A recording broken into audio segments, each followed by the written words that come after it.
Dr. Nemlington, please pick up on line 1. Dr. Nemlington, line 1.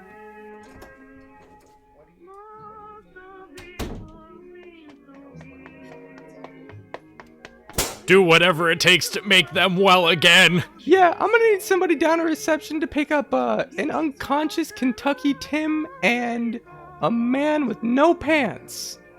What happened to you? All I can say is it was sashimi gone wrong. When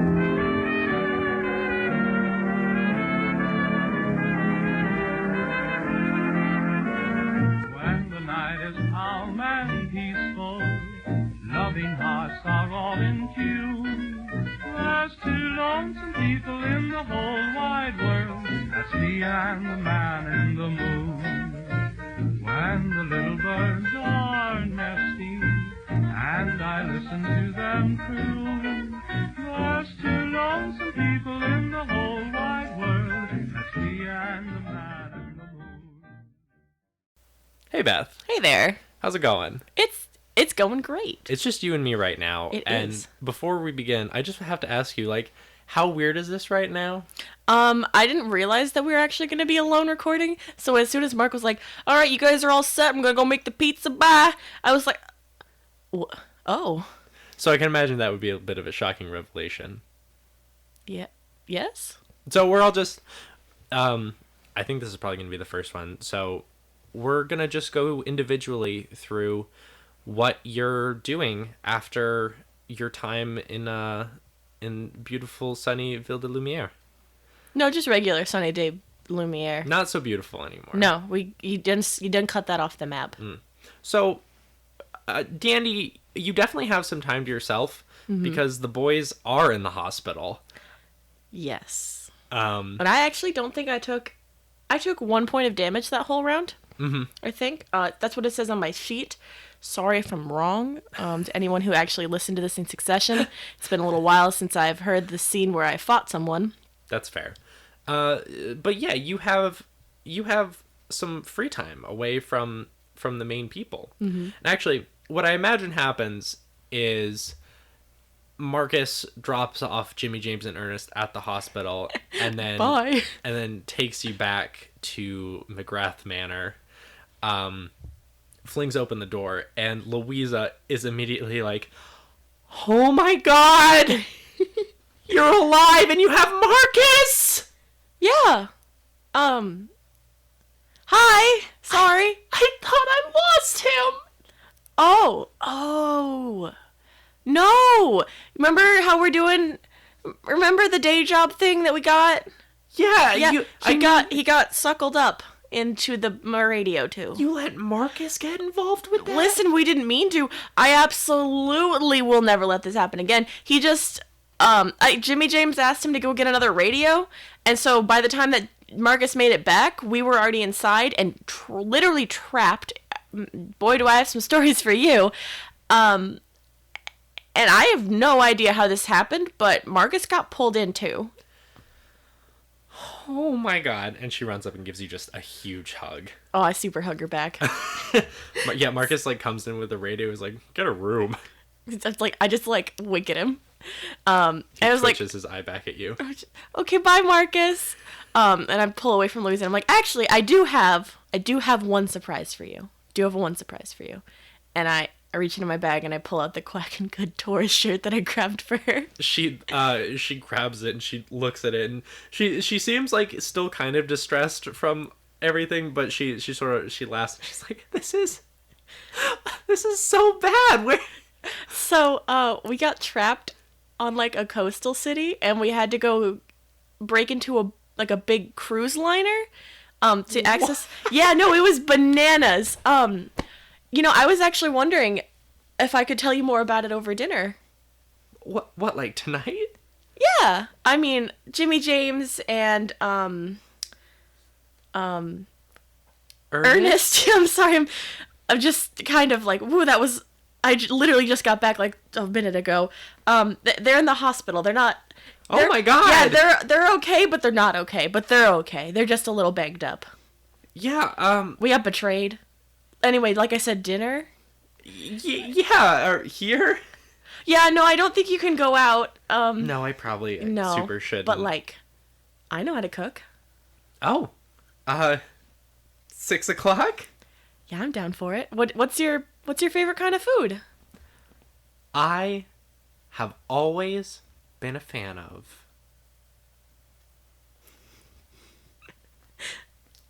chicken marsala. I certainly know how to make that. She looks at you just a little concerned. She's like, "Are you sure?" Yes. Okay, if it's no trouble, I'll see you in a few hours. I will see you soon, and I like try to suave finger gun like sidewalk my way into the kitchen. Okay, you walk into the kitchen. It's a disaster. Fuck nuggets. Okay. What goes in chicken marsala? And I immediately run over to Jimmy James's cabinets and just start like ruffling through it, hoping for literally any sort of Italian cookbook. You see like a few cookbooks that are like how to cook like an Australian, how to be Australian, mastering your Australian accent. Wait, why would he need these? Marcus at this point actually comes in the kitchen. He's like, "Oh, Danny, I'm sorry. What are you doing in here?" Oh, I'm Marcus, I'm about to go on a date. But Louisa. With who? Louisa. With Louisa? Yeah, I'm gonna make her dinner, Marcus. Are you sure? Yeah. Do you know how to cook? I do know how to cook. I do actually know how to cook. I've literally had to cook for myself for like the past 10 years. What? Okay. Well, that's good. God, this place is a fucking disaster. I know. Hey, Marcus, you are a very able person, right? That's Capable, I would say. I would describe myself as You capable. seem very capable. Thank you, Dandruff. Would you happen to know how to make chicken marsala by any chance? Of course, it's a classic recipe. Great. I think it might be a modern recipe that wasn't invented in 1927, but you know what? He like shoots finger guns at you. He's like, "We'll make it work." Can you show me? Maybe not show me, because I actually do want to do this myself, because I am a big girl. But would you tell me how to make it, just so I can, make it special? Yeah. Do we also have the ingredients here in Casa de Jimmy James? And I open the fridge. Marcus like rummages around. He's like, "Well, this stuff isn't super good. All right, I'll tell you what. Why don't you make the room nice? Yeah, I can clean up. And I can run out to the store. I'll get the stuff." Oh my god, that would be so helpful. And I give him a big hug. He hugs you back and he's like, "Okay, Dandruff, I'm gonna go now." All right, great. I hurry to clean as best as I can, just so the kitchen is like semi. Wait, so does he have a separate dining room as well? Yeah. Okay, great. I want to poke my head in there and see how that room looks. It looks better than the kitchen. Mm-hmm. I mean, I don't know, what you want to do. I don't want it to be, over the top, but I want it to be, cozy. So if he has a tablecloth, I was going to set that out and maybe light some candles, but, not go over the top or anything. So you want to make it look nice. Yeah, but I don't want it to be, I'm over here, planning a 10-course meal or anything. I just want it to look like I put an effort into making something nice for the two of us. Mm-hmm. I gotcha. Is there a check you could make for that? I don't actually know. Home dining. Yes, roll home dining, please. I got a 28. Sure. That sounds good. I think Danny does a really nice job Okay. sort of setting things up. And after about an hour, Marcus bursts in with a whole bunch of groceries. And he's like, "Yeah, I just started getting the ingredients. I got the chicken, the mushrooms. So we're going to make a nice gravy for it." And then I was like, "We don't have anything in there. It's just a fucking mess." So I went a little overboard with the groceries. But I think it's all going to work out really well. Okay. Thanks, Marcus. And I start poking through his bags to see, what... Hey! Oh. Okay, what? Dandruff, Yes, Marcus. I understand that I am employed to Jimmy James. But I am also, and he gets real close and he goes, "Here for you." Oh, Marcus. I put my hand on his shoulder and I'm like, I'm also here for you. I know that this is I'm doing a thing right now, but if you need anything, buddy, got you. No, I appreciate that. What I'm telling you is to get the fuck out of the kitchen. Oh. Actually, is what?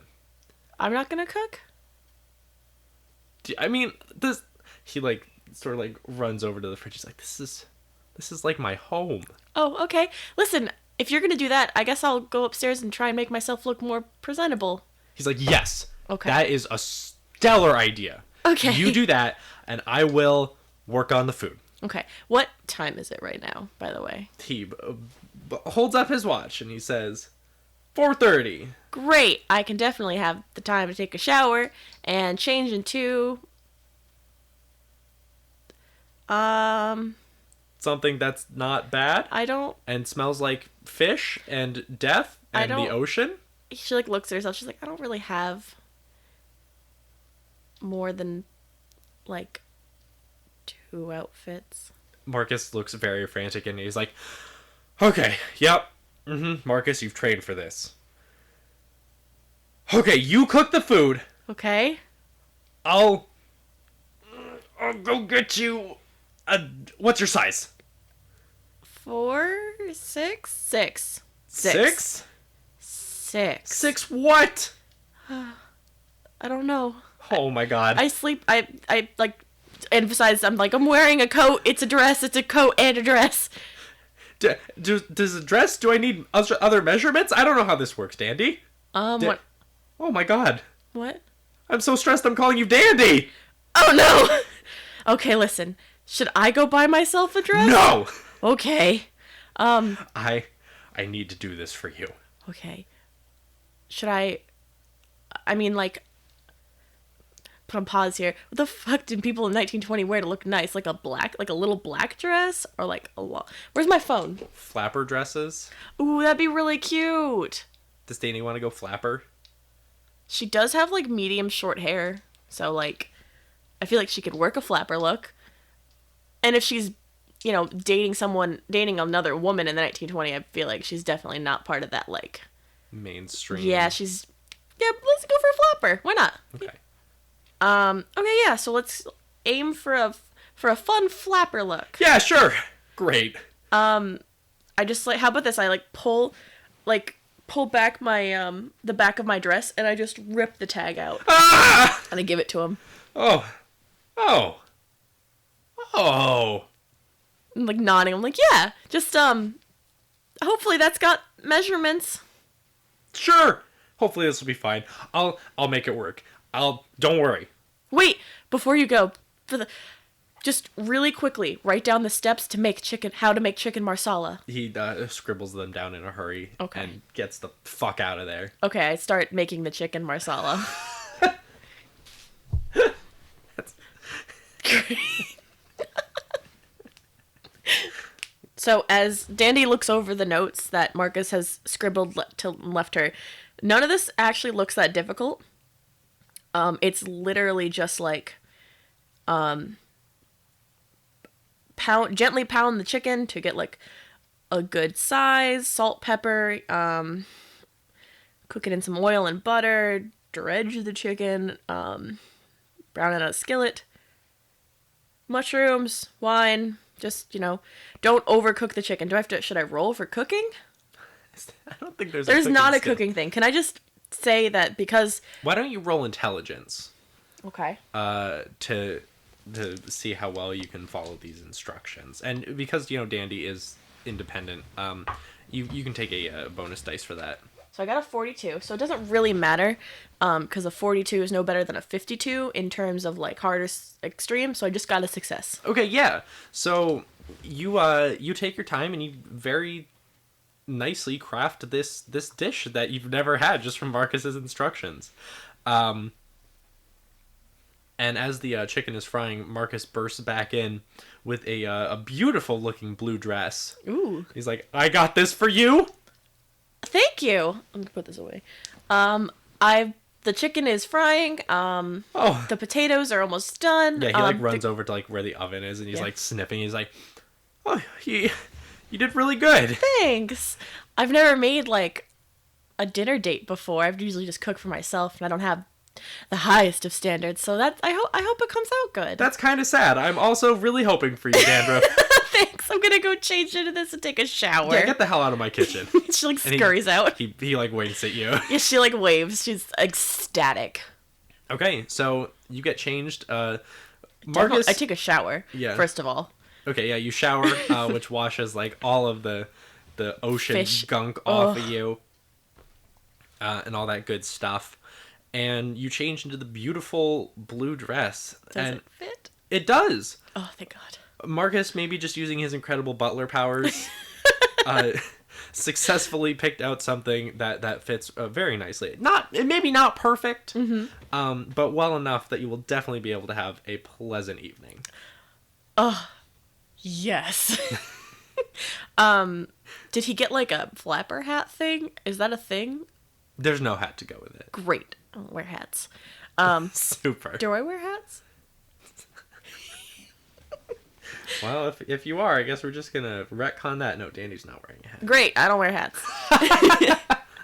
But I will like. I hope crimp is the word, where like when your hair's wet, you just kind of like, squeeze it into small waves to try and get it to look. Oh yeah, nice. so you're really going for that authentic flapper Yeah. vibe. I got you. Yeah, no, it definitely comes out really nice. And 6 o'clock exactly, you hear a knock on your door. Slide over to it and poke my head out like, hello. Louisa is wearing a lovely white dress. Oh. And she says, "Oh, I was just in the neighborhood. I wasn't sure if you were doing anything tonight." Danny Lee is like she opens the door and is like trying to lean really suave, but she's also really flustered because I think Louise is she like really cute? Oh yeah. Okay, yeah, she's super flustered. And she's like, "Oh, me? No, I wasn't doing nothing."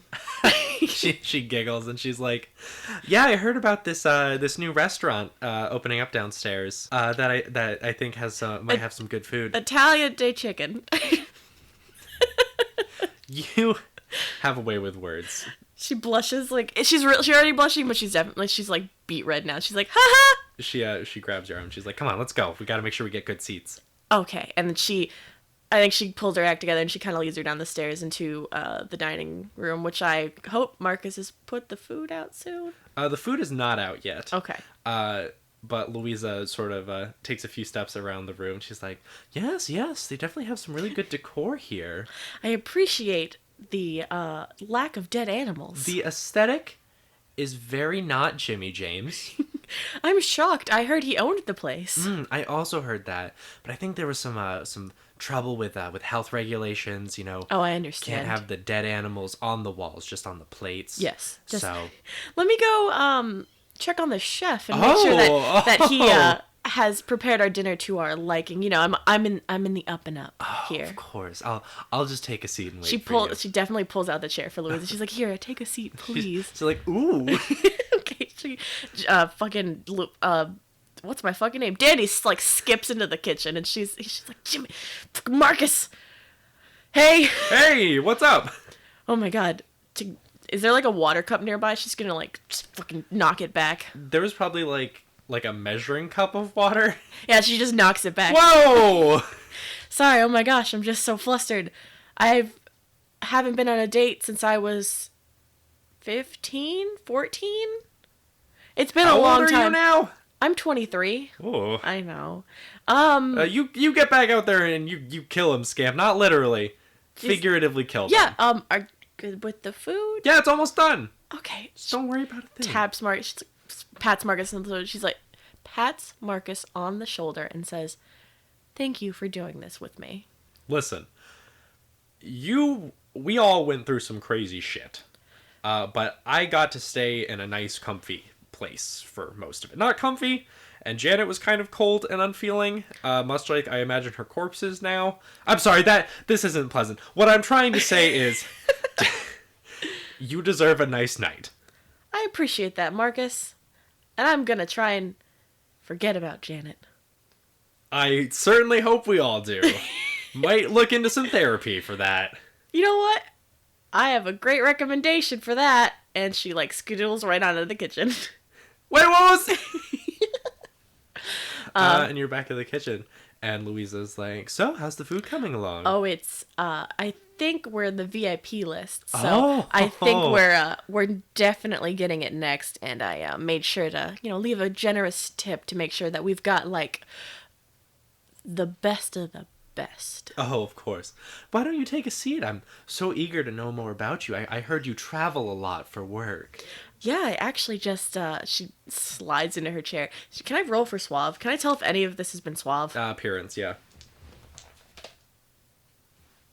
Oh, what? 14? Well, that's an extreme success. Yeah, I mean, like, obviously this is a pretty lighthearted and like jokey situation, but she does seem very into it. Okay. Yeah, I just got back from a tropical place. Oh. We went on a cruise. We went treasure hunting. Went to the desert. Wow.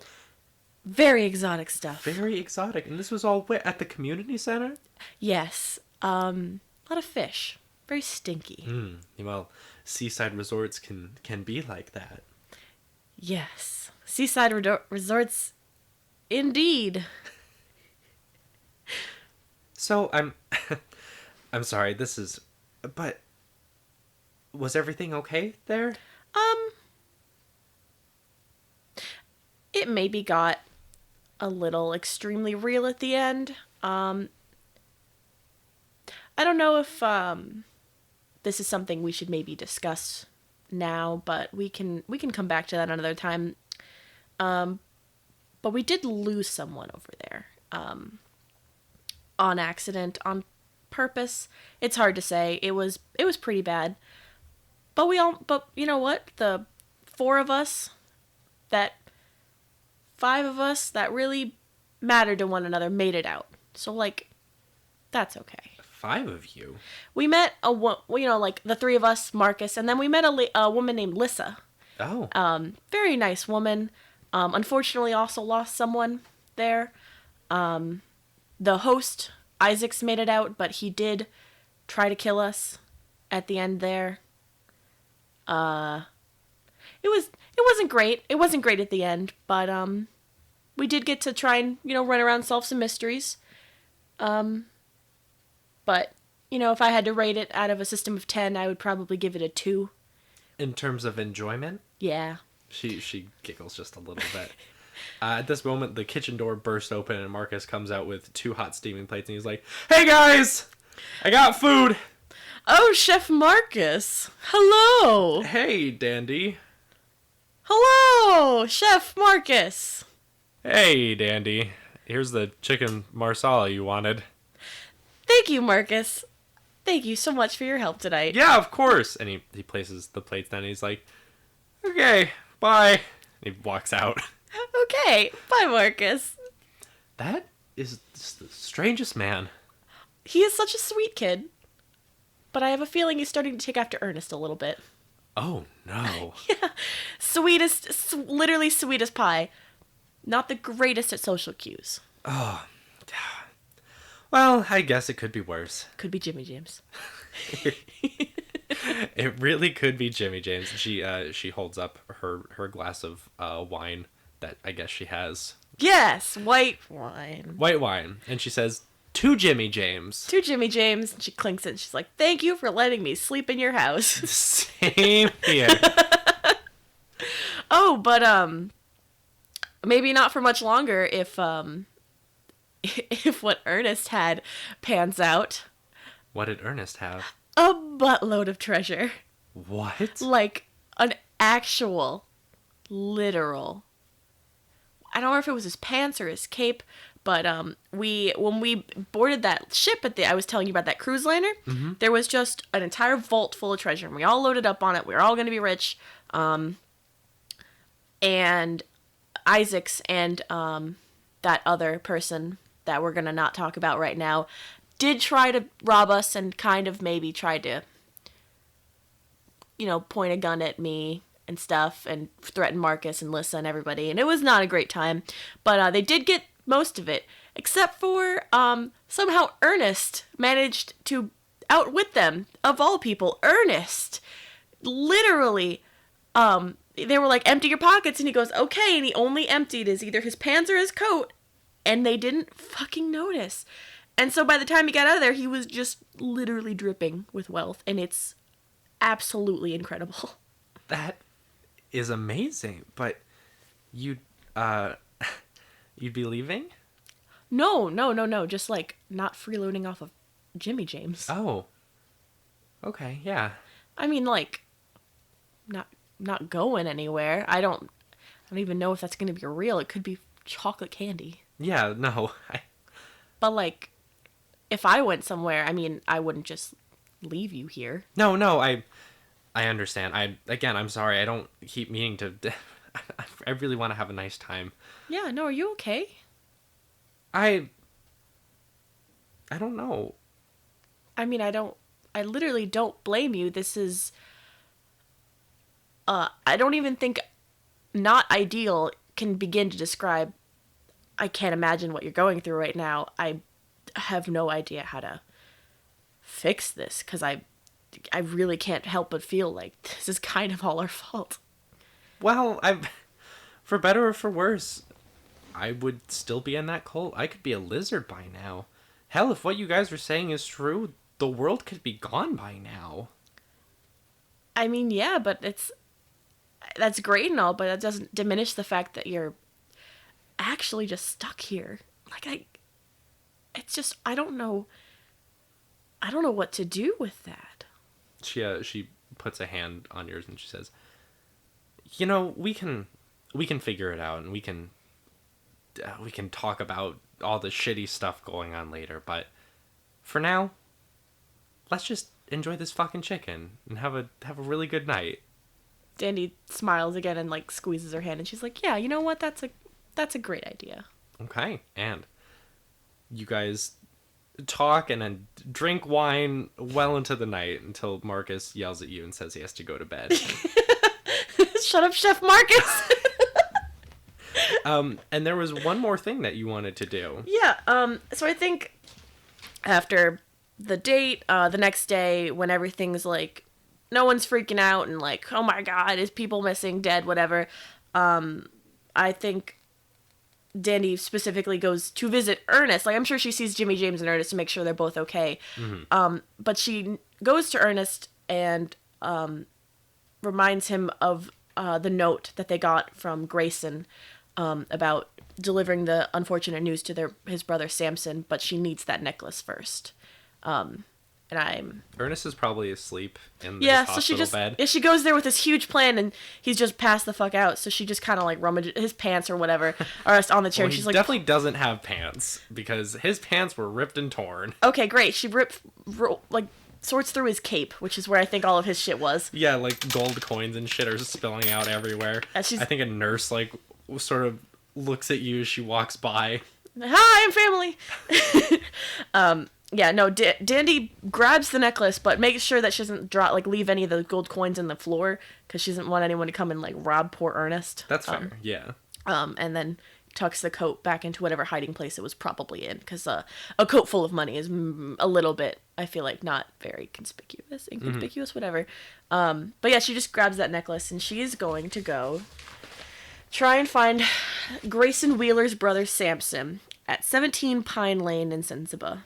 Yeah, I feel like Marcus just probably drives you. Yeah. Because Danny doesn't drive, right? No, Danny cannot drive. I should probably get Ernest a bep necklace. I don't want to rob him. Yeah, no. Yeah.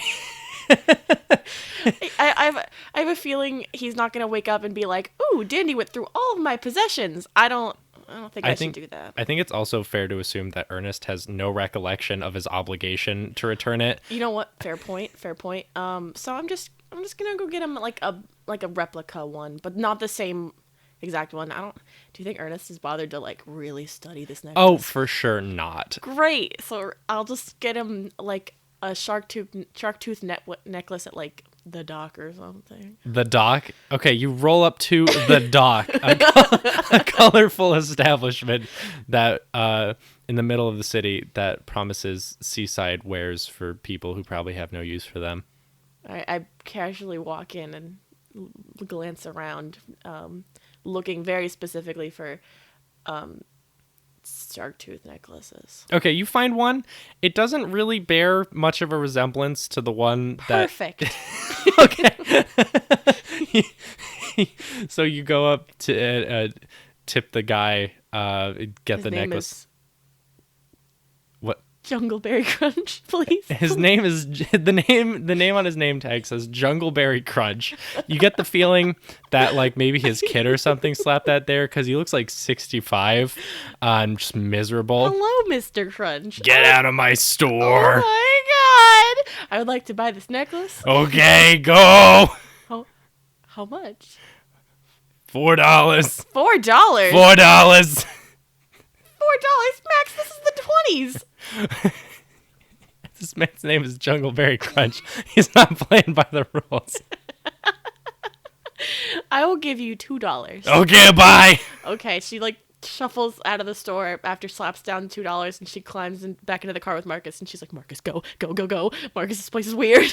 Okay, yeah. So after a little bit of driving around the city, Marcus spots it and pulls up to not a great looking house. It's a little dilapidated. And he says, "So this is the place." Yep. I don't know what I'm gonna tell him about like how I found his brother, and I can't really tell him he turned into a fish. That sounds like a really bad idea. Yeah, exactly. Do you just want to like throw the necklace? No, I don't want to do that. Do you want to just throw it? No, I don't want to do that. Do you want me to throw it? No, I don't. I can throw but it. I appreciate it. That's okay. I'm actually going to ask for Samson. I'm going to try and do as this guy wanted and let us know that his brother did find peace. I just have to figure out a way to tell him his brother died without sounding like maybe I murdered him. You know? That's that's a hard thing to do. Do you want me to like come with you? Please. Yeah, no, I got you. Okay. He opens the door for you. Thanks, Says, Marcus. after you. Okay. Yeah, she walks up and she's like a little shaky and she raps on the door really fast. Okay. After a few moments, an older gentleman cracks the door open and goes, "Can I help you with something? I don't want any Girl Scout cookies, magazines, Mormon Bibles. All set. Nope, that's okay. We're actually just looking for Jehovah's Witness Bibles. Nope, we're looking for someone named Samson Wheeler.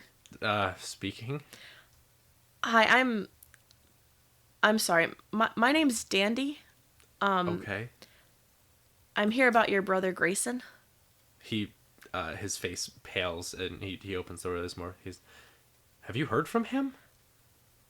More or less. I don't really know how to say this. I've never done this before, but we unfortunately found your brother.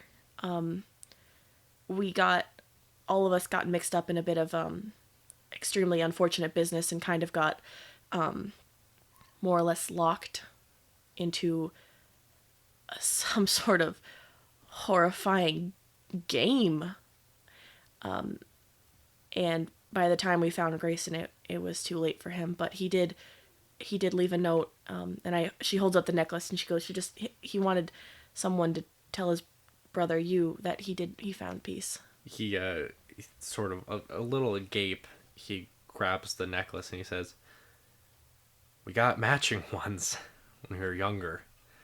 Spent a weekend on the beach down in Florida. Some stupid tourist shop, but it was the closest we ever were. I haven't seen my brother in 10 years. But I'm glad that he found some kind of peace. I thank you for bringing this to me, and this is gonna sound really bad, and I'm sorry. You didn't kill him, right? No, I certainly didn't kill your brother. Okay. Again, sorry, super that's okay. weird. No, listen, I don't want to sound I don't know, rude here, but I absolutely know what you're going through because I also lost my brother, and I'm not really sure I understand what happened to yours, but my brother was actually murdered, so I completely understand any line of suspicious questioning you've got going on right now. No, thank you, Dandy. She like whips out like a business card or whatever, like even if it's like a scrap of paper with her name on it and like her phone number. And she's like, listen, if I know this is probably weird, but if you ever need to talk or anything, you can call me anytime. I'm so sorry about your brother.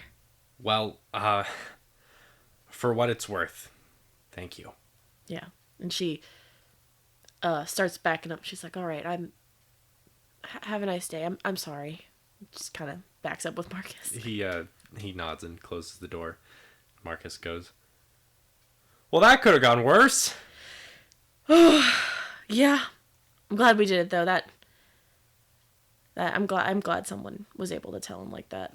Yeah, oh man, I'm glad that wasn't me. I do a lot, but that was, oh buddy. Yeah, she like wipes wipes her eyes a little bit. She's like, let's just go home. Let's just get out of here. Fuck yeah.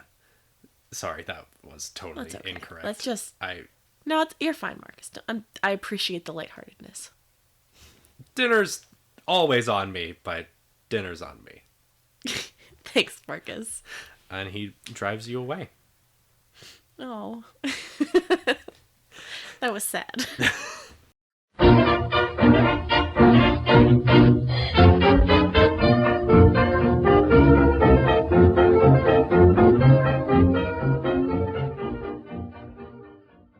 Hi, Mark. Hey, Max. How you doing, bud? I'm great. How about you? Good. I asked Beth this, and I also want to start our session with this. How weird is this for you right now? That it's just you and I here? It feels like I've stepped up in my level of fame, and I'm having an interview. Okay. So it's pretty cool. I'm digging it. I hate to tell this to you, but this is not an interview. Man. And you are being rushed to the hospital right now. The second you are done being yelled at by the security guard at the community center. Do I pass out? Oh yeah, you're like out for this. Marcus rushes you and Jimmy James to the hospital. Jimmy James is fortunately not quite as bad off as you, and he didn't suffer from a major wound. But Ernest, you are in intensive care. Yeah, I got that shit smacked out of me by that octopus dude. You got the fuck smacked out of you. It was super bad. Now, I don't know if you remember how hospital checks work. I don't. It's a medicine check with 2 bonus dice to recover from your wound and be able to heal normally again. You want to know what my medicine is? What's your medicine? 1. Wait, what? My medicine is 1. Oh, fuck. Maybe it's first aid. I hope so. Roll first aid. Right. So do I just take the lowest one? Yep. So that's a 1. Like a 0-1. Oh, shit. You got a critical success? I did. Do I recover like am I like the fastest recovery they've ever had in this hospital? Well, from your really bad wound, yes. So you can check that box gone if you even marked it. I did not. And Ernest, you start recovering normally, like a normal boy. That's great. I'm glad. After like about a week. Okay, cool. While you're still sort of in that bad state before you can really start getting up and going again, you actually receive a visitor. And who is it? It's Lissa. Ah, Lissa. Hello. Hey, how you doing, fun? I'm sorry. Hey, Ernest, are you okay? I'm great. I'm recovering in a very fast manner. That's super good. Yeah. Look, I don't have a gash on my head anymore. Yeah, look at that. It's still kind of there. Have you looked in a mirror recently? I don't own a mirror. Okay. I've sworn off mirrors. Hey, do you know where you are right now? Hospital? Okay, that's good. Yeah. It's always a good thing. Great. Listen, I wanted to, I guess, say goodbye to you. Oh, where are you going for good? I guess so. Where are you going? West, probably. To California? Well, maybe California. Maybe I'll even settle down like fucking Louisiana. I don't know yet. But Lissa does Louisiana part 2. That sounds dirty, and I'm not super into it. It wasn't. I'm sorry. I'm sorry. No. It's okay, Ernest. You're fine. But I don't know if I have the heart to tell anyone else, but you were really good to me. Yeah, So. we made a good team, Lissa. It was good to meet you, even though it was in a shitty situation. It was a very nice time. Yeah, it was kind of like super shitty, huh? Yeah, it really was. was. But I mean, hey, I'm rich now, I guess. Are you? Yeah, I escaped with a fucking coat full of gold and jewels. Are you gonna need some money for your trip? Are you gonna be good?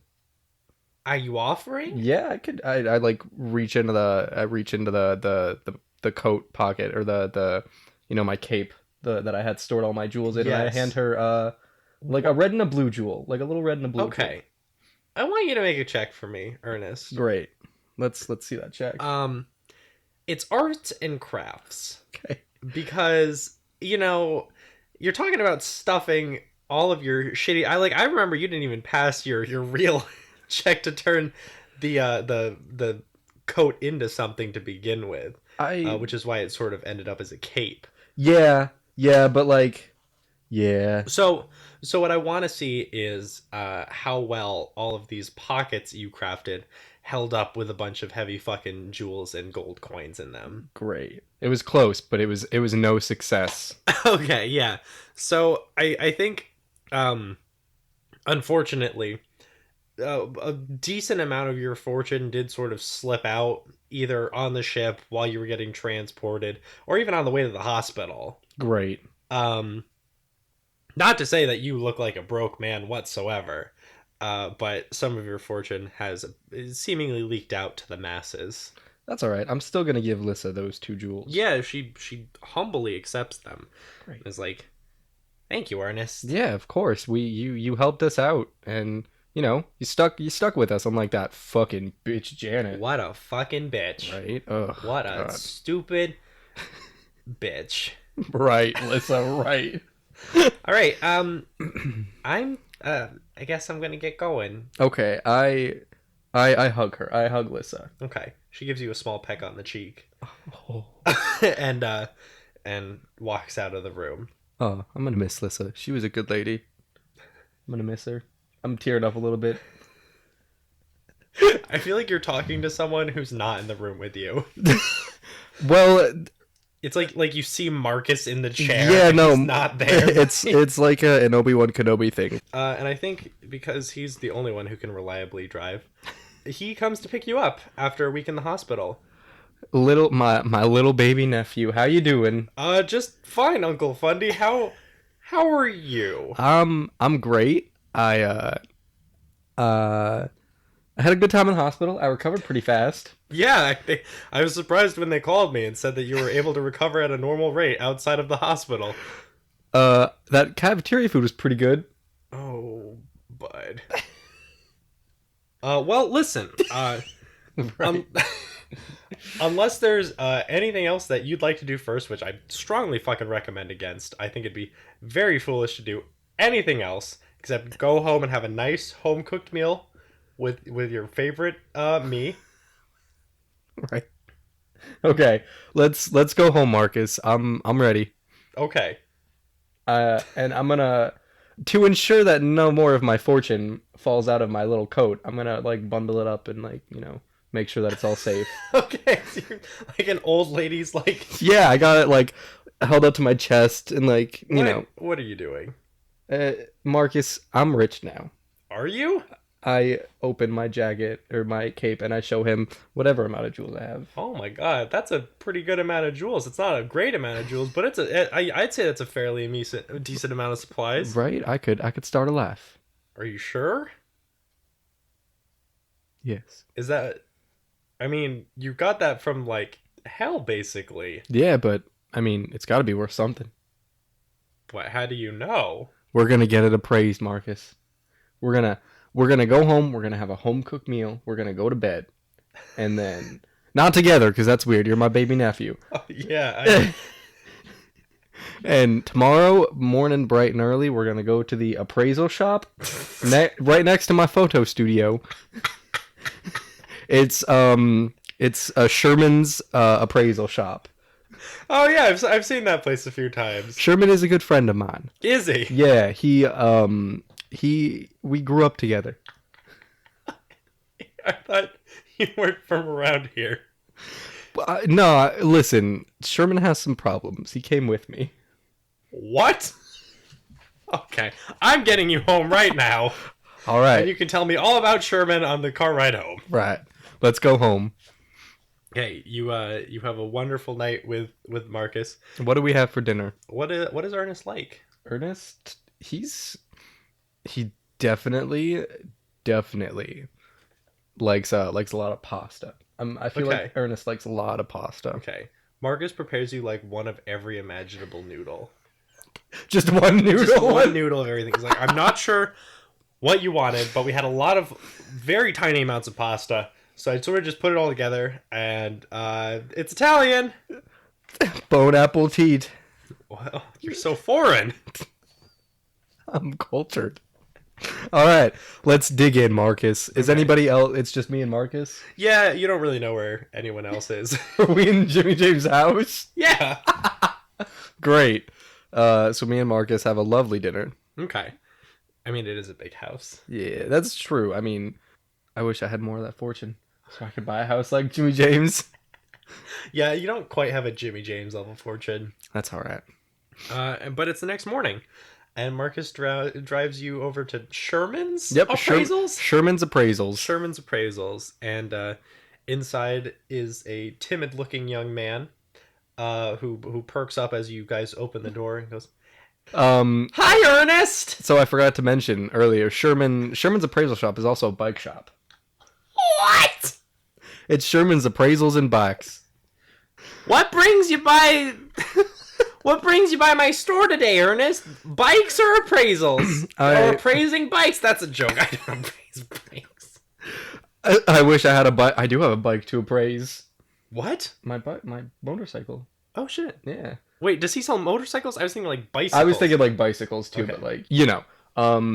So I go up to the counter and I don't show him the jewels. I just put down the fucking nasty ass slimy lizard cape on the counter and I'm like, I want to appraise this. I don't know what I'm looking at here. And then I open it. Holy goat balls! Whoa. Ernest! What am I looking at here? This my great uncle Sherman. His name is also Sherman. Oh, that's such a coincidence. Yeah, no, it's crazy. I didn't fucking make that up. No, real fast talk right now. To continue with this fucking conversation. It's a good thing my fast talk is kind of high. Yeah, that's a heart success. Small world, isn't it? Yeah, I Sherman. don't think I've ever met another Sherman. Here it is, your great relative. It's just another Sherman. Yeah, Sherman. He passed away recently. Of what? Of What did he- dysentery. He shit himself to death. That is not how I want to go. No, Let me tell Sherman. ya. So, while he was on the toilet, his Mm-hmm. last dying wish was to give me all of his wealth, because he loved me so much. What? So what? He just called out from the bathroom while shitting? Yeah, no, his wife heard him. What's his wife's name? His wife's name is also Sherman. Wow! Crazy, right? So he said, Sherman, my love, you must give Ernest all of my wealth. Whoa! Right. You think he would have used some of that to not get dysentery? Well, he was not the smartest man. Sherman like pauses for a second, like he wants to say something, and then shakes it off and says, "Oh yeah, of course. So, family fortune of priceless jewels." Yep, that's exactly what's happening here. Fast talk one more time, because you told a lot more lies. I failed. Okay, so he's definitely looking at you because he believes. I think what happens is he believes that you've inherited it from a relative. But he thinks I'm lying about the name or something. No, definitely about the dysentery. But I hope he doesn't think that I murdered somebody. But he's also staring at a bunch of priceless jewels. Yeah, so I don't And think he's like, Yeah, I can do this. Thanks, Sherman. Yeah. Are you gonna stick around? This might be just a little bit. Well, why don't Marcus? Marcus, let's take a look around because this is also a. No, I'm kidding. there's a pawn shop next door. Why don't we go to the pawn shop? The pawn shop is Rachel's. No. The pawn shop is called Vienna's Treasures. Okay, yeah, I like that. That's a nice name. Okay. So you're gonna go next door? Yeah. I walk in. And I say, Vienna. Oh, Vienna. A slender woman, older, graying a little bit, pokes her head out from behind a counter, and it actually does a double take at you. And is like, "Hello, welcome to Vienna's Treasures. Can I help you with something?" Yes. I own the photo store two stores down. I'm Earnest. Oh, Hawthorne, right? Yes. Earnest, fundamental misunderstanding Hawthorne. Uh-huh.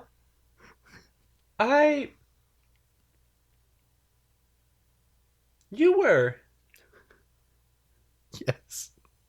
Yeah, you were in that cult, weren't you? I was not in a... No, I read the newspaper article. Okay. Not all the way through. Right. But you were in a cult, right? No, we were not in a cult. We disbanded a cult. You escaped from the cult. No. She winks at you and she's like, I understand. Great, Vienna understands it all. What can I do for you today? Well, Vienna, I'm looking for something for my baby nephew Marcus, and I pull him over, and I'm just like, this is my baby nephew. We're not actually related. No, but he is my baby nephew. Okay. What did you have in mind for him? Marcus, what do you like to do? I like to cook, clean. I guess now I really like wearing Jimmy James's stuff. Wait, what? Because his family does pay me a lot of money to deal with him. Great. Though that's most of it.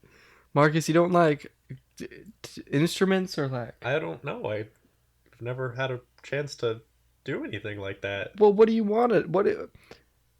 outside of working for fucking the McGrath family, what is it? What do you want to do? I don't know.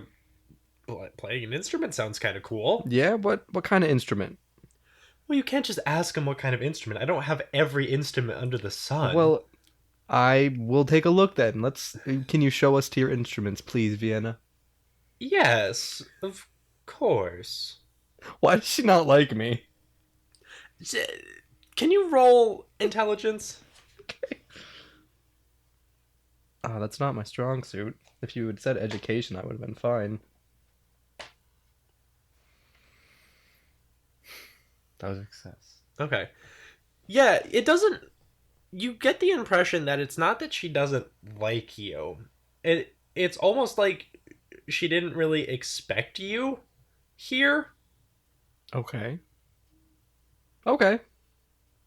Like she didn't like ever expect me to like.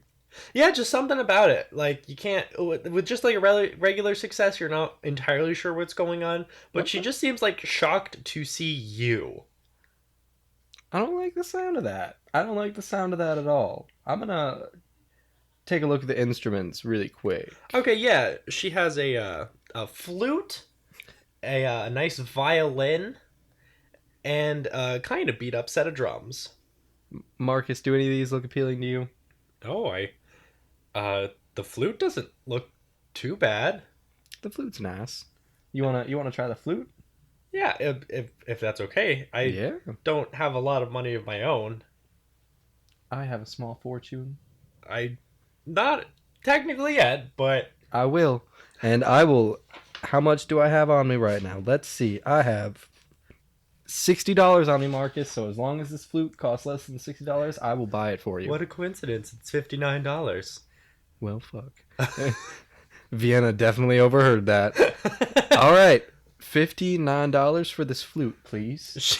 She like looks like, oh my god. And she's like, yes, of course, right away. She nicely wraps up the flute and presents it to Marcus. Beautiful. Is it a nice, like, clean flute? Like, it's not, like, rusty or gross or anything? No, it's very nice. Very well maintained. All right. And I pat Marcus on the head, and I'm like, we'll get your initials engraved on this, too. That sounds... No, it's okay. Sounds nice. Great. So, let's go see if my appraising is done. Okay, you guys go back next door and... Shelby? Sherman. Sherman Shelby. Pokes up, or like jolts up. He was staring at one of the jewels. It says, so you got these from a relative. Yeah. Do you know where they got these from? The French Alps. The French? It's weird. I've never seen anything quite like these. Maybe it's a new mineral. No, I mean, he like holds up a blue jewel. He's like, this is a sapphire. Right. This is a sapphire. But it looks like he holds it up just so you can see it. And he's like, so like, look at this. It's a very nice cut. Like it looks good, right? Mm-hmm. And he puts it back down and like examines it with a magnifying glass. He's like, but the edges are just like, it's done in such a way that it reflects almost laziness. All of the jewels sort of have this quality where they're real and they're here and they're obviously very well done, but there's just something not right about them. That's weird. Yes, but all in all, I may be able to set up a buyer for these if you are interested in selling them. Yeah. I have a few people who are interested in collecting these sort of jewels that would give you a pretty penny for them. I want to keep one of them. I do want to keep one of them. Oh, of course. Take your pick. I'm gonna pick a small one. I want to pick like, are there any like small square gems? Yeah, like what kind of jewel are you looking to pick up? I like the sound of that sapphire. Like, okay, yeah, you grab the sapphire from him. He's like, "Oop!" Just like, "Oop." And he goes, "Yeah, of course. It's gonna take a little bit. Okay. I gotta set a few things up, but I think in the near future you will be a very, very wealthy man, Earnest." And of course, for appraising this and setting all of this stuff up, I do hope you will remember me when you're a wealthy man. Of course, and there is what's the, not really a finder's fee, but I guess it would be kind of a finder's fee. A little bit of a finder's fee. Yeah, okay. I can deal with that. Don't worry, Sherman. We've been friends since we were children. Kids? Probably not kids, but like teenagers. He extends his hand to you and says, so, do we have a deal? Yes. Okay. And he... I shake his hand very lazily. Okay, he doesn't seem to mind, because he's only thinking of how rich he's going to be now.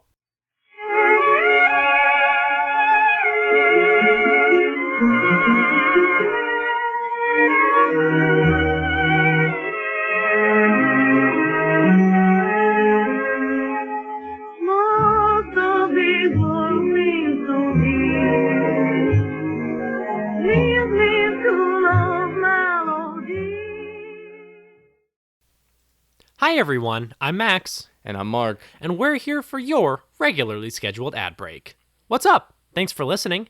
This is the second Misery of Fortune in between, and it'll be the last one before we swing into some new things. We're gonna make this as quick as possible because we know that this is the longest episode we've ever done. We want to make sure you get right back to it. Our next episode is going up on Sunday, April 1st. Why did we agree to do that? There's something.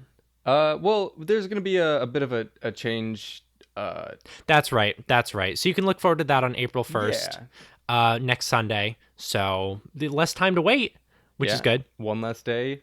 That's awesome, right? So down to the nitty gritty. I'm glad that I clapped during that. That'll sound great. So if you like this episode, you should tell a friend about us, because we appreciate that. And, you know, we would just think you're a lot cooler if you did that. We would think you're so cool. Fuck, we're sidetracking again. So tell a friend. You could tell a friend on Twitter, because we have a Twitter. We do. It's at @TIN_cast. And on Twitter, you have the option to get your name into an episode. And yes. That's pretty easy. You can use the hashtag TINcast just to talk about the show, you know, talk about how awesome it is. How much you hate us. Yeah, I know that too. But anyway. Or you can retweet one of our episodes, which is also pretty easy. Just click a button, fucking whatever. Yeah, we featured a few people so far. Catherine, who has a minor role. Lissa Brooks, who we featured extensively in the second arc. Yorgos, and coming up in our third arc in a few weeks, Charles, who's been helping us out a pretty good amount. Thank you again. Charles is my dude. Thank you to all of them. If you would like to help us out financially, we have a Patreon. That's patreon.com/tincast. There are lots of cool things that we can't wait to get started as soon as we get some people supporting those tiers. Who knows? You could literally be the first person and get exclusive content that you're the only person who gets. That'd be pretty cool. Can you imagine? I mean, you could have bragging rights, and I don't think anybody would care, but... You would have them. Yeah. That's exciting. Mm-hmm. We also have an email at tincast13@gmail.com. Kicking it old school with Google. You can send us stuff. We always appreciate emails, and we're pretty good about answering them. Yeah, I mean, Max is pretty good about answering them, I think. That's true. Anyway, I think that's about everything, right? Yep, we are good here. So yeah, April 1st. Again, there's some reason why we're doing it then. I think it'll be fine. Yeah, I think it'll be listen. good. But enjoy the rest of the episode. See ya. Yeah, bye-bye.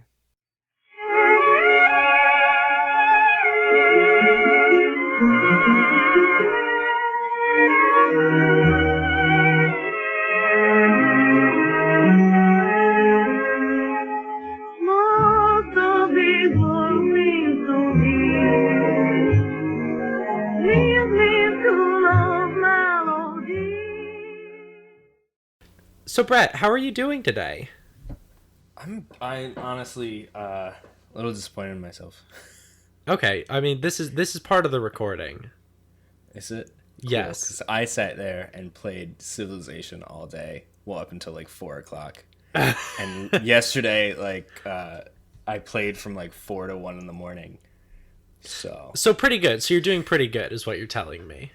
Sure. I'm glad I got my laundry done today, though. That's also good. Jimmy James... Setting it high. Yeah. Jimmy James, on the other hand, I don't think is doing super good. And that's mostly because he's very close to death. Is he now? Yeah, I think you had 2 HP left. I think that's right. So... let me double check. Hold on. Yeah, no, you're wrong. I have 1 HP, bro. Oh, it's... Excuse me. So yeah, you immediately after you are all being finished, or you're all finished being scolded by the attendant at the community center, Marcus rushes you and Earnest to the hospital. Your recovery is a lot less severe than Earnest's. And after just a few days, we'll say 4 days, you are deemed healthy enough to leave the hospital, and Marcus picks you up, and he says, "Hey, boss, how you doing?" How you doing there, Marcus? I'm doing, well, I'm doing okay. Yeah, you look pretty okay. I mean, I know you were pretty beat up and medical bills and all that. Am I right, boss? Thanks for reminding me. listen, I know you just got out. I don't. What do you want to do? Your first day back here. Well, being stuck in a hospital bed for days makes you really miss the outdoors. Uh-huh. So I'm thinking we should go find a desert. We should go hang out in it. A desert? Yeah, like Australia. I don't know if we should leave everyone and go to Australia, boss. All right, well, is there a desert near here? There's some forest. That'll do. All right, so you're gonna go hunting?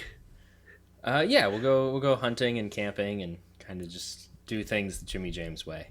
Okay, or what great. Jimmy James thinks is the Jimmy James way. All right, and you are taking Marcus with you. Yeah. Okay. He has to dress in the clothes that the same clothes that I like told him to dress in the first time that we met. Which is basically just like your outfit, right? Yeah, pretty much. Well, can you just walk me through that just for the sake of this? It's a leather fedora, a leather jacket. You have a satchel, really a leather satchel. A lot of leather, all brown leather, worn. Worn brown leather. Does Marcus's come with a whip? No. Okay, he does not have a whip. You have to level up to get the whip. Gotcha.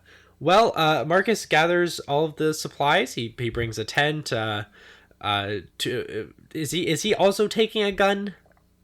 Yeah. If he has his own gun, he can take that. If not, I'll give him my revolver. Okay, yeah, he takes your revolver, and you guys make your way out to the what's the name of the woods? The Sinzabar Forest. Wow, that was good and original, and also exactly what I was going for, which is why I passed the buck to you. But here we are. Great, the Sinzabar Forest, a beautiful location, and a place that I'm sure Jimmy James frequents fairly regularly. Yeah, he does. Yeah.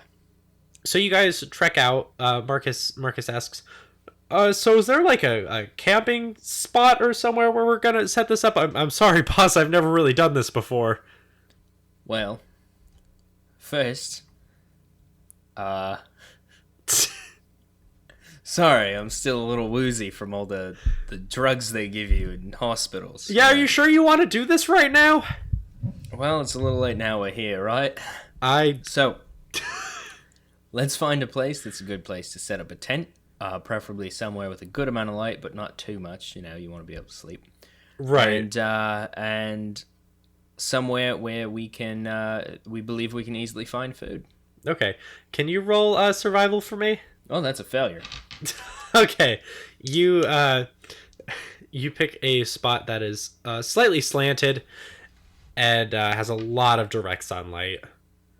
Cool. And Marcus is like, are you sure this is where your genius tracking told us we should post up? Well, if I were tracking, I would have probably done better. But I'm surviving, so there's a difference there. That's the first rule of hunting. You gotta know the difference between surviving and tracking. Marcus takes a seat on the forest bed and says, so what are we hunting out here? Well, frankly, I was hoping you'd have a good idea. Marcus, what's your plan in life? My plan in life? Where do you see yourself in 5 years? Well, in 5 years, I'm still probably going to be sending money to my siblings. So probably still employed to the McGrath family. Does the McGrath family pay you well? Well, it is 1926, so pay isn't great. And most of it, again, does go towards my family. So, no? All right. Well, remind me when we get back, and I'll throw some money away. You don't need to do that, boss. Well, I haven't paid you at all. Other people have, but you've gone above and beyond what a normal butler would do. You know, you got sucked into a dimension. I did get sucked into a dimension. And really, that's all to make sure that you're above and beyond all of the butlers. Other butlers wouldn't do that. I feel like, again, I don't know if you're aware of this. I was actually brought there against my will. Really? Yeah, you know what? It's fine. We'll just let bygones be bygones. Anyway, so I heard that there are actually several species of very tasty rabbit out in this forest. All right, we can go after rabbit. Oh, I mean, What? of course, boss. If you're interested in bigger game, I'm sure we could track down like a bear or something. Well, I'm not sure if you're ready to go after bear. Let's start with a rabbit for you. You know, you got to be quick on your feet with rabbits. Right, of course. Did you happen to bring any traps? He rummages around in his bag and pulls out a trap. Yeah, like a little cage trap. Oh, okay. And he says, "Yeah, I did pack this. I'm not sure why we need the guns if we're just gonna like trap it."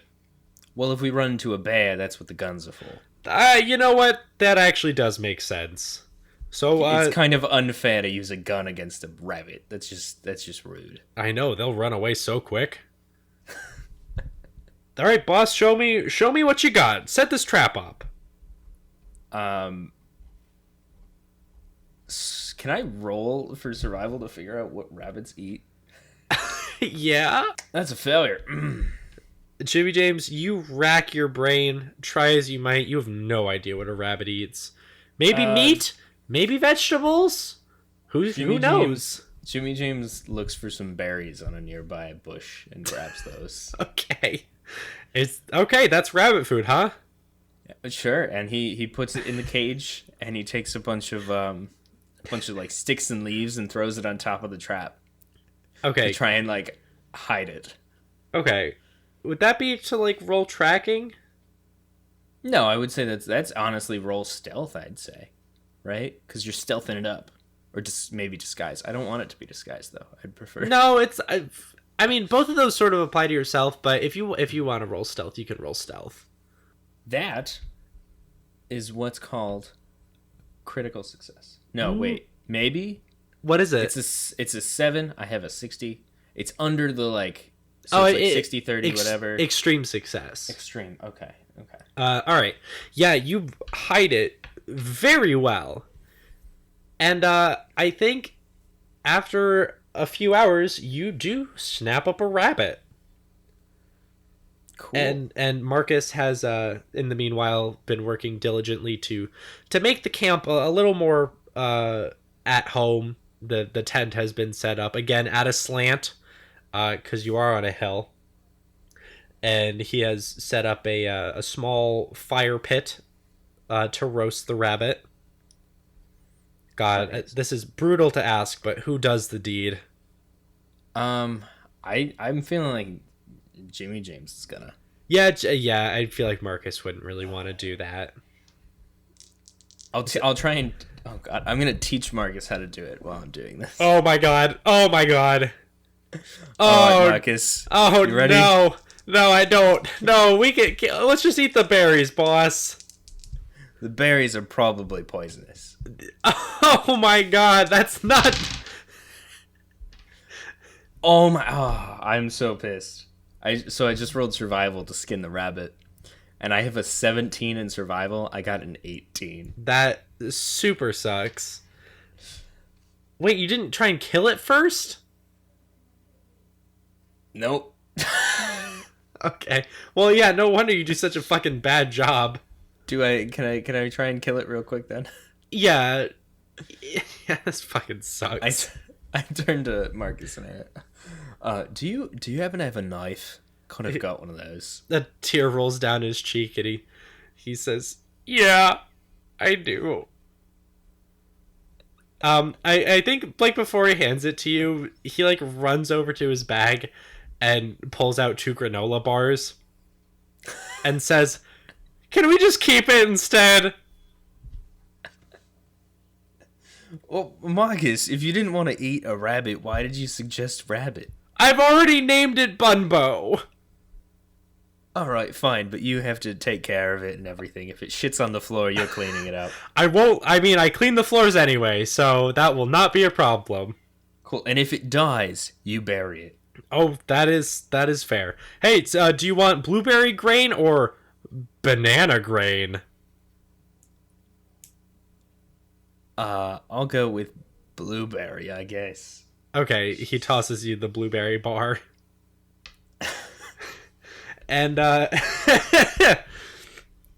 and so yeah, you guys enjoy your bars with no rabbit protein as the sun starts to set, and as you guys are relaxing in the night, and it's probably fucking freezing. Yeah, probably. I mean, it's still December. But I think you guys are having a fairly good time. Marcus asks, so how this is a weird question. How long have you been demon hunting, boss? Oh, not long. Maybe, I don't know, a few months now. Not really. Only this is only the second time I've done it, you know. How does one get involved in something like that? Well, at 3 a.m, you wake up to a giant crash. Go over to check out if your neighbor's okay and see a giant lizard. What? Yeah, that's pretty much how it happened. The Gerald, who I believe you've met. Briefly, yes. He's the neighbor. You know, I ran over to see if he was okay because I heard a giant crash. The lizard had attacked him. You know, the lizard goes through the wall and destroys the wall. And Gerald more or less is like, hey, I need you to help me to convince people that I'm not insane. And Next thing you know, we're at a cult, and the cult is like, hey, you know, go in these rooms, and then next thing you know, demons are like, howdy doody. Just like that, huh? Pretty much, yeah. It didn't really seem like it had anything to do with other than consequence on how I got there. Yeah. Do you mean coincidence? Consequence, coincidence, they kind of mean the same thing if you think about it, right? Sure. Hey, I'm sorry I keep asking you sort of weird things. You know, I feel like you're not quite like the other two, boss. What does that mean? I don't mean that in a bad way, but I don't know. You like to spend your time out here by yourself, all alone. And I don't think Uncle Fundy and Dandruff would want to do that. No, probably not. But, you know, I had some great times out in forests of other places and deserts. Yeah, I don't want you to think it's a bad thing, but, you know, I understand that I am an employee of yours, but, you know, if you want to, like, hang out sometime or whatever and not be in the woods in the middle of December, almost January, you let me know, okay? Sounds good, Marcus. Well, thanks, boss. I'm gonna go to bed. Don't stay up too late, okay? Sounds good. Get a good night's rest. Tomorrow we're going for more rabbits. Oh no, one is plenty, boss. And he crawls into the tent. Does Jimmy James go to sleep before too much longer? No, he's sitting there laughing at himself about how scared, what's his name is of killing rabbits. But you do eventually doze off, I imagine. Yeah, eventually, yeah, he does go to bed. Jimmy James, while you sleep, you experience an extremely vivid dream. You are in a black void. And at first, you can't really see or hear or really process anything. And the first sensation that you feel is something vibrating rhythmically. So like one, and then again. And it grows louder and more aggressive. And you realize what's happening is these large drops of water are falling from the sky. And not like rain. They're only coming from this one spot. And as you focus and as things become clearer, you realize that you're not alone. There's another presence in this room. It is an unfathomably tall woman. She has ghostly pale skin and long flowing hair, and tears are flowing from her face and falling near you. And when she notices you looking at her, because I imagine you would be, Yeah. she leans down ever so slightly and says, "Do you have regrets?" I'm sorry, am I supposed to answer that question? She doesn't respond, but continues to stare at you. Jimmy James kind of gives her a longer stare back, and eventually goes, "Why, of course. Don't we all?" I suppose so. Humans are very fickle in that regard. Not now, but I may have an opportunity for you to fix your mistakes. I will contact you and the rest of your posse when the time is right, but for the time being, please consider these mistakes that you've made and think about how you could fix them, Jimmy James. Does All right. We can't talk now? What would you want to talk about now? I don't know. How would I fix these regrets? As I said, there will be an opportunity further down the line, but I'm afraid our paths have not truly crossed yet. Give it time. We will meet again. Goodbye, Jimmy James. And as one last tear hits the ground, you are jolted awake. And Marcus is like, "Oh my god, what was that?" Boss?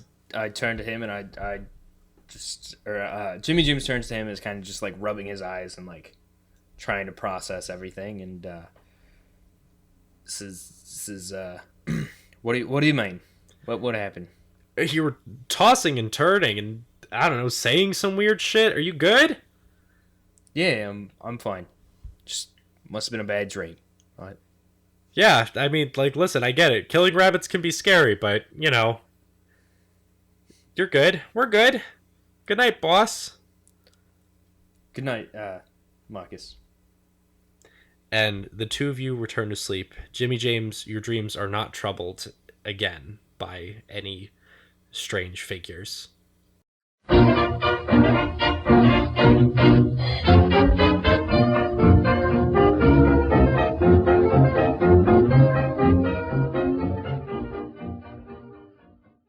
So it has been about a week and a half since your adventures on the small beachside island. And for the first time since then, you all find yourselves together, just in the same space. Hi, everybody. Did you guys not come visit me at the hospital? I did. Okay. Well, I definitely did visit you during that week. I visited the both of you during that week. But very specifically, I don't know if Max told you about this, but at one point I came into your room because I needed that shark necklace from you to go give it to the brother. Oh, and like you were me. just fucking asleep, so I just raided your coat. As long as you didn't take Any. No, I didn't take any of the gold. And Not that all appraised. while you're all just sort of like chilling, maybe catching up on what you guys have been doing, but probably not because we don't really have time for that right now. Louisa suddenly like shakes her head and is like, "Oh my God! But mail. You guys got mail." Mail? From who? All of us? From who? Mail's not really the right word. It was sort of a letter attached to the door. Hey, I'll go get it. Hang on. What the fuck? Great. And she runs into the other room and pulls back with just a single sheet of paper, and written on it in blood red letters is "I know who you are," and listed below it is an address that Ernest, you recognize as being just like 2 doors down from your photo studio. Can I make an intelligence check to see if the blood red letters are actually written in blood? Yeah. What the fuck? Do you whisper that to yourself? Yes. Great, because I hear that. I'm like, what the fuck? Who's Vienna? Also, what did I do with my sheets?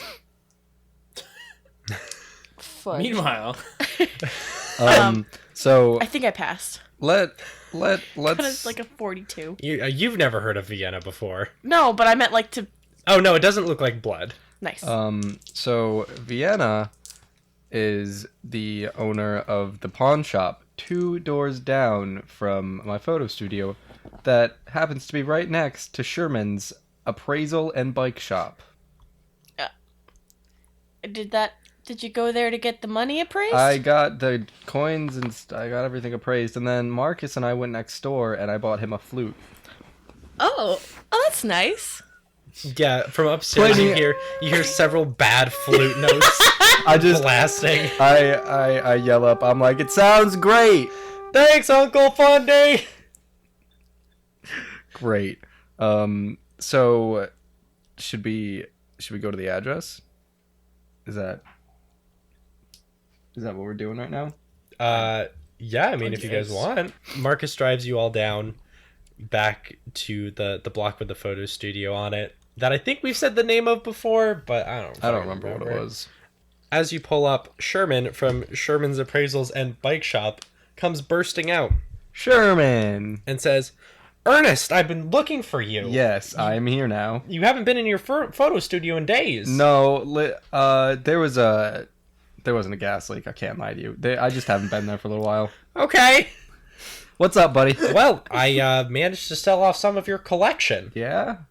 How much cash moolah did I make? Well, after my agreed upon cut as well as business taxes and I don't think we ever like. agreed upon anything, but I left it to you. I He's been a friend of mine since we were kids, so he's not gonna fuck me. he shakes his head vigorously and says, "We met when you moved into the photo studio." Nope. I specifically remember us being friends when we were kids. I know you say it all the time, and it has never happened. Anyway, Ernest, I have attained about $300 from the first sale. I'm going to be working on moving the rest of it. How much did you sell? How much was the first one? How much did you sell? About a quarter of it. That doesn't seem right. Those are really nice jewels. I told you, the jewel quality is there, but the cut is very sloppy. And these collectors, they picked up on it ASAP. Next one, get more money. Take less of a cut, Shermy. Sure me. Who's your friend, Ernest? This is my friend Dandruff. My name's Dandy. I'm a private investigator. Nice to meet you, Dandruff. Nice to meet you, Shermo. Shermo. Jimmy James is in the background just audibly laughing at all of this. He hands the $300 to Ernest. Great. And says, I'll contact you when I move some more of it. I give Dandy half of that. There you go, Dandy. I put it in my pocket while I do not break eye contact with Shermo. Okay, I mean, he's not looking at you anymore. I don't. He can feel it in the back of his head as I stare. I'm sure he's loving that. So you guys going to go into Vienna's pawn shop? Yes. Okay. So a bell clinks as you guys walk in. Clidinkadink. There are like two people sort of perusing the store, and the owner is there as well. I explained this when Ernest was here, but she is a slender woman, probably like early 50s with long hair just starting to show silver. And the second you three walk in, she shoves the other customers out as quickly as possible, and she's like, "We're closed! Get out! Get out right now!" Oh my god. She slams the door behind her, flips the close sign, and says, "So, what took you guys so long?" What the fuck? What's going on, Vienna? Why don't you follow me into the back? I don't know if that's a good idea. Hey, I'm Dandy. I don't know you. I know who you are. I don't know who Dandara. you are. Okay. She's Vienna. Well, I'm. Thank okay. you, Jimmy James. What the fuck? I don't. Ernest, what the fuck is happening here? I super don't like this. Man, I don't know what the fuck is going on. If you would all just follow me into the back. Let's just follow her into the back. Come on. Jimmy Okay. James follows her into the back. I shuffle. So as you guys are walking through the pawn shop, she says, "In my line of work, you can't be afraid to deal with unsavory customers. And in my many years of experience, I've acquired quite a few contacts in, let's say, the shadier part of pawning." Can you do me a favor real quick? Yes. Can you drop the like trying to make everything sound nice, and when you're trying to say demon, just say demon? That'd be great. No, I'm talking about criminals. All right, cool. See, this is the thing. This is why we need a communication. See, no one knows about communication, guys. God, everyone just Where'd your assumes accent you know go, what they're Jimmy talking James? about. What are you talking about? I've got it right It's- here. It's like in and out. Yeah. Your accent is in and out, Yeah, too. well, yeah. That reminds me, I should talk to you later, Jimmy James. I went through your kitchen. I found some books. Why'd you go through my kitchen? I'll tell you You're later. guests. You're not allowed to like just steal my shit. Yeah, Marcus and I ate a bunch of your food. Marcus made me dinner. Yeah, Marcus made me dinner too. All right. Well, we'll talk about that later. Back to the task at hand. Yeah. Yes. In my, we'll call them criminal connections, so we can express open and honest communication here. By the way, demons, Oh my God. I just made that as a joke. You know, I don't She know rolls. anything about any demons, She you know? rolls her eyes as she's still walking, and she stops outside a door and turns to you and says, "There have been rumors floating around the black market for some time about demons breaking through into our world." Oh, what a coincidence! Yes, isn't it? And not long after that, I see this article, right, about these three people who, like, broke up a cult. Which, all in all, I'd say, that makes you guys pretty cool. Doing a good thing. But it was what some of the other people involved had to say. Particularly one, you might know him, Thomas. Fuck Thomas. Thomas has been incarcerated in a mental asylum Shock. under presumption of insanity, Yeah, that dude was fucking crazy. Yeah. citing some sort of demonic world. Now, see, my question here is that I absolutely commend your like detective skills here, but I know from firsthand experience that I wouldn't personally take someone locked into a mental institution at their base word. Right. Which, understandable, of course. But you see, the thing is, in my line of work, I've dealt with some funky shit. Ew. I know, right? Behind this door is a collection of some of my most prized possessions, and let's say that they have some special properties to them, things you wouldn't find elsewhere. I don't know what your business is dealing with all of this, but I know you're involved somehow, and since, to the best of my knowledge, our world is still free of demons, I imagine you have to either be doing a really good job playing for the good guys or a really bad job playing for demons. Facts. Does Dandy say that? Yeah, I don't need to know which, it's fair. but I think at the very least I can, and she opens the door, offer my selection to you. And I have sent all of you the list of the current wares available in the store. And you've all had a little bit of time to go through them. So I'm not sure if anything has stuck out to someone. Not me, no. I didn't really see anything I liked. Not yet, anyway. Well, there are a few things actually that stick out to Jimmy James. Yeah, she like leads you through the different shelves and says, "So, little man, what catches your eye? What does this discerning adventurer find appealing about otherworldly artifacts?"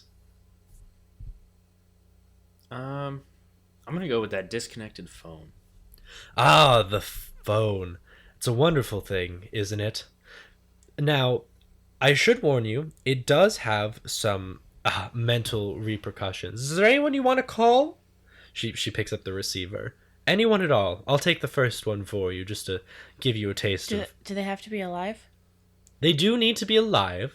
Let's call Mama Beano. Yeah, call Mama Bino.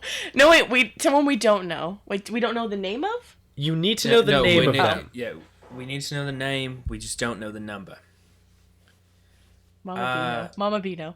I don't know who that is. Therefore, I'm There not we calling go. them. Call Mama Bino.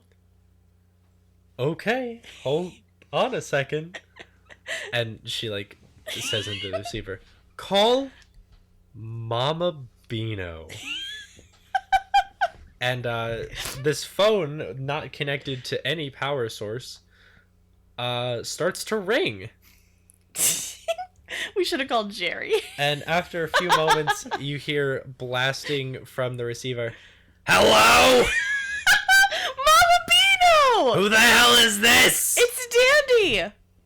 Dandy! Oh my god, how are you? Oh, just wonderful. My sons aren't haunting me anymore. I'm so glad. Hey, is Catherine still alive? Yeah, of course she is. Okay, She's great. back somewhere visiting something or other. She's a busy girl, you understand. Absolutely. What are you calling me from? The service sounds incredible. It is a new state-of-the-art wireless phone. We're testing it. That sounds incredible. You've always been so resourceful, Dandruff. Thank you, Mama Bino. I'm gonna get going now. Okay, bye. Okay, goodbye. And, That's amazing. And she shoves down the receiver. She looks worn out as she does it, though, and says, "As I said, some of these artifacts can certainly take a toll on you." I feel fine. I pick up Gabriel's blade. Oh, fuck, I was Whoa, hang on. I was just like, whoa! I was gonna get Gabriel's blade. Say, you sent it to me twice in the chat. Does that mean there's two? No, that means I told you I sent it to you. Like, I messed up the first thing I sent. But There's not two Gabriel's blades. There's only one Gabriel's blade. But And she says, does the sword appeal to you? Yeah. Yeah. Okay, I mean, this one, I mean, it's basically just a really cool sword. I mean, yeah. How much? If there was a value you could put in a number of dice, in damage, how much damage do you think it would do? Well, that's a little hard to say, but I think if you were to pierce something unholy with it, it would probably do 2d8 damage. What about if it wasn't something unholy? Just like, Probably 1d8. that's not bad. It is a pretty sharp blade. That is pretty sharp. But you know what? I have a pistol and a knife. So if Dandy wants to take this, it is all hers. I do, because I do only have Sally, my kind of rusty kitchen knife. Yes, then you take Gabriel's blade. This is a blade that is said to have been forged from the heavens. That's certainly an upgrade. She hands it delicately to you. Does it feel good? It feels real good. Nice. I will take it. And anything else I can interest anyone in today? I also... What? No, please go ahead. Instead of the disconnected phone, I'm actually gonna go with the nesting dolls. I just wasted some serious mental strain on calling Mama fucking Beano, and you're not going to take the phone? You didn't do a great sell, you know. You called Mama Beano. Who the fuck's Mama Beano? She, like, grabs the receiver and shoves it in your hand and says, call someone. Call anyone. Go ahead. Yeah. Call Solstice. See if you can call. We talked to him. We talk to him like every day. But imagine how fucking But yeah, how but freaked like, out he'll be. imagine how cool it would be if we could just call him. True. I'm good. You know, I'm not wasting. Wait, is there anybody in your life that you haven't like connected with, but like you know of?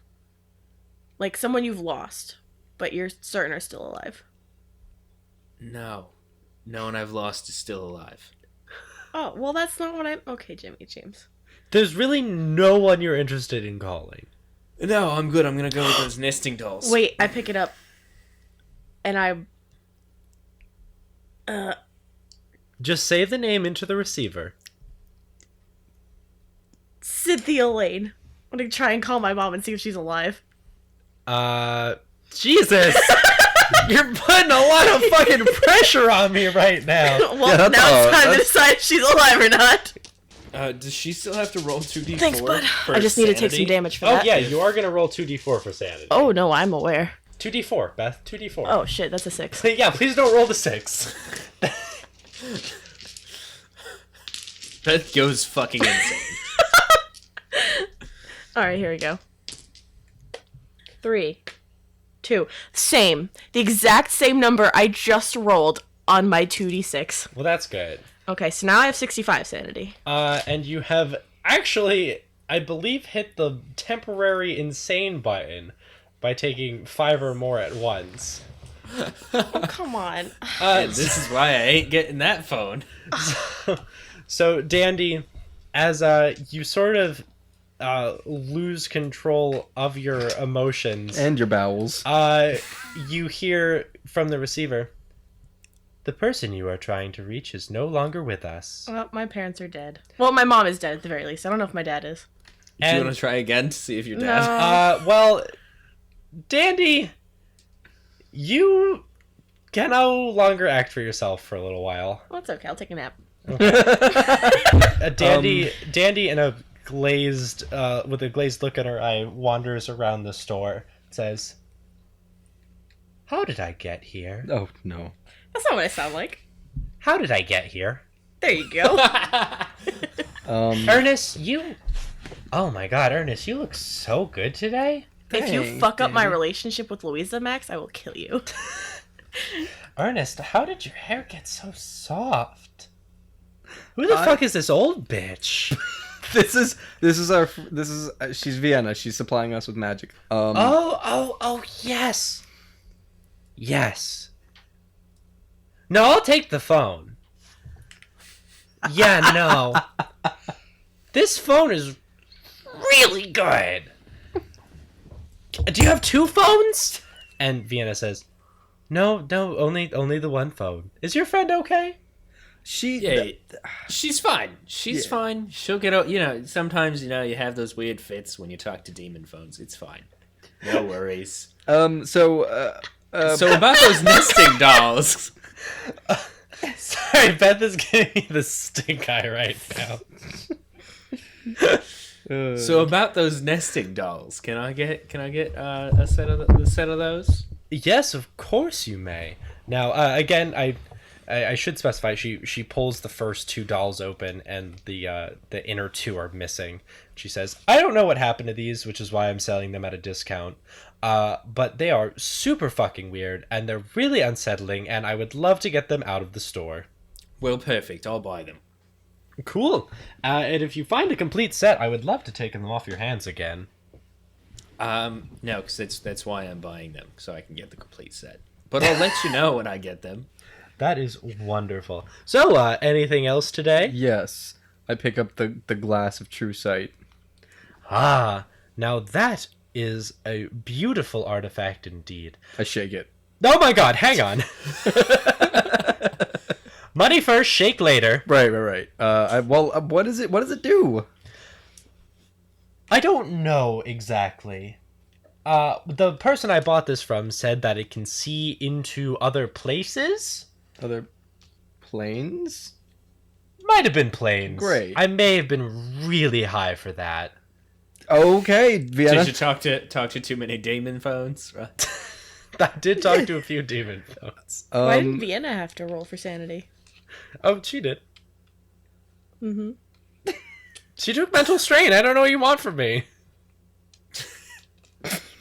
She's an NPC. She can't lose control of herself. I have a feeling that she can absolutely lose control of herself. Well, Max would still be controlling her, so there's no point. No, I'd take over as Vienna. No, Bev. Because then Dandy, you'd give us all the stuff for free and leave. Dandy, you snap back into yourself. God, what the fuck? Well, let me just wrap up your phone for you. I don't want that. Give me my money back. I'll take the sword, though. You did tell me you wanted the phone. I don't remember that. Did you guys hear that? I did hear that. I Oh, no, look matter. for Marcus. I'm just like, Marcus! Marcus is waiting patiently in the car. I mean, it doesn't really matter if I said I did or not, because I changed my mind and I no longer want it. I put down the money and I take the mirror. And I call out to Marcus again. Marcus! I put down the money for the sword and I start walking away. Comes in. He says, "Yes, boss." Marcus! Get us Hey. the fuck out of here! Okay, I mean, the car's outside. I had to come in here to answer you. Get us the fuck out of here! Okay. Got some cool new furniture, huh? Yeah, we got the... Well, it's not... yeah, sure. Yeah, great looking mirror. That's a fancy sword. Yeah, apparently it's And- heavenly. Those dolls are terrifying. Yes, they are. He said nothing about... Sorry, go ahead, Brett. I'm also gonna actually, before we go, I'm gonna grab one of those the grass of ball. Ah, yes. Don't stick your finger in that. No, never mind, I don't. It's like touching the cord. Just don't do it! I'm gonna trust you all to be good boys and girls and to add up your shit properly. Yeah. Yeah, I still got $5 I can spend. And as you all leave, Vienna says, "If you ever find anything of demonic origin, I'd be more than happy to buy it from you as well." Okay, more money. And wait, did Dandy get her money back for the phone? I didn't put any money down. I just tossed down the money for the sword and started walking away. Great. Let's go. So no phone? Everyone sure? I think we're good. If Actually, we want I the stop. phone, we'll I come. stop and I'm like... I don't actually remember what happened at all during that time after I made that call. By the way, did anyone pick up? No. I'm sorry. Oh, I guess my mom's dead. That's fair. I always kind of thought that anyway. That's fair. I mean, who really knows that it's really useful, if not incredibly dangerous. And I do actually have exactly $85 left. So, It's calling to you. well, now I'm not going to buy it because you made that horrible She joke. pulls out, she's like, ding-a-ding-a-ding! Answer it. It's for Dandy. Hello? You want to be sold? Oh, I think we have a discerning customer right here. If you take $10 off, I'll buy it right now. She narrows her eyes and says, 5. 7. Deal. Okay, great. How much is it now? It was 65. 78, right? Yeah, great. Hold up, that flute better have some goddamn magical powers. I bought that shit for $60. No, it was 59. Vienna, Yes. that flute better do some crazy shit. It goes doot doot doot. Well, if your friend practices with it real nicely, it has the power to change worlds. Fuck you, Vienna. And I walk out. Great. I put down the money for the phone and I walk away too. I have $7 left. I am frugal. Okay. And with that being said, you all have some fancy new treasures and are ready for whatever awaits you next.